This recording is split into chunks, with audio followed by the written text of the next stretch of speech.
October's early snowfall might be a fading memory, but city officials say it's a good time to remind drivers about winter parking rules. As Mike Johnson explains, those rules kick in for many cities beginning on November 1st. With reminders of October's early snowfall still on the ground, many drivers were caught by surprise, making it difficult for plows to navigate narrow streets. There were a lot of areas where the plow trucks had to go around vehicles.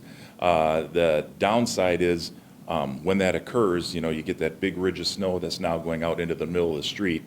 But of course, that's only the beginning. As more snow falls through the Minnesota winter, Chief Mork says streets tend to narrow, making it difficult to pass through. Depending on how much snow is there, it could even provide difficulties for emergency vehicles that are trying to access the area.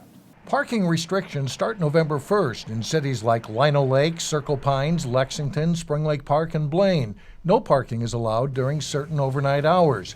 In many cities, parking is not allowed anytime there is 2 inches or more of snow until it's plowed curb to curb. That's in place year-round because we do know that snows happen outside of that November 1st to April timeframe. We saw that this year where we had a snowfall earlier this month, and we've seen late April, early May snowstorms also.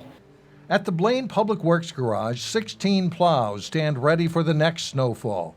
They say they were able to clear streets from the October snow pretty well, but it took extra cleanup since some cars were left on streets. We have about 300 centerline miles of roadways to clear here in the city of Blaine. And with that big of an area to plow, going back to clear areas where cars were illegally parked gets expensive. It's a bigger issue in the middle of winter when those areas that weren't cleared then turn to ice. And that ice may stay there for months or through the rest of the winter. If you live in a city served by Centennial Lakes Police, you may get an orange warning notice like this the first time you violate parking rules. Chief Mork says they want to remind drivers before ticketing them. Our main objective is we want to work with the communities to educate first, and obviously if we aren't gaining compliance through education, then if we see the continued repeat offenders, people that are disregarding the notice, obviously using their car, moving it, but still, parking it overnight, well, then they'd be get a citation at some point then. Towing is a last resort, but also a possibility. Officials hope drivers understand the rules in their cities. That helps get the streets plowed properly and might save you from getting a ticket. For North Metro TV News, I'm Mike Johnson reporting. The overnight parking rules differ slightly from city to city, so check out your city's website for the rules where you live.